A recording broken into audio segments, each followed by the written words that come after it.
कुरम के इलाके बगन में 19 से 21 जनवरी तक सिक्योरिटी इदारों की जानिब से सर्च एंड क्लियरेंस ऑपरेशन किया गया। सरकारी ज़राए के मुताबिक सर्च एंड क्लियरेंस ऑपरेशन में बड़ी तादाद में गैर कानूनी हथियार बरामद किए गए हैं। ऑपरेशन में मकामी मुशीरान और अवाम ने भरपूर ताउन किया है। मालूमात की फ्राहमी को यकीनी बनाया गया। आज मुमकिन तौर पर इमदादी सामान का काफिला पारा चनार के लिए रवाना होगा। इसी पर बात करने के लिए हमारे साथ मौजूद हैं आबिद हमीद। आबिद, बताएगा इस ऑपरेशन के हवाले से।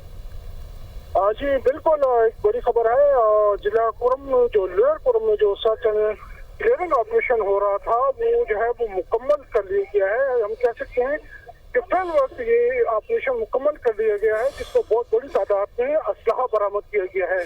पुलिस एफसी और पाक फौज के ताउन से किए जाने वाले इस ऑपरेशन में जो मुख्तलिफ बंकर्स थे जो बनाए गए थे उनको तबाह कर दिया गया है। इसमें जो है मकामी लोगों का भी ताउन शामिल था। इसी तरह असलहे की एक बहुत बड़ी तादाद जो है वो भी बरामद कर ली गई है।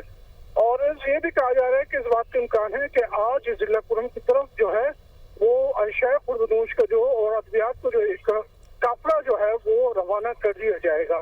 सिक्योरिटी के मुकम्मल तौर पर यकीन दहानी कराई गई है मकामी लोगों की जानिब से और इस हवाले से इक़दाम किए जा रहे हैं। जी ठीक है, आबिद अपडेट कर रहे थे, आपका बहुत शुक्रिया।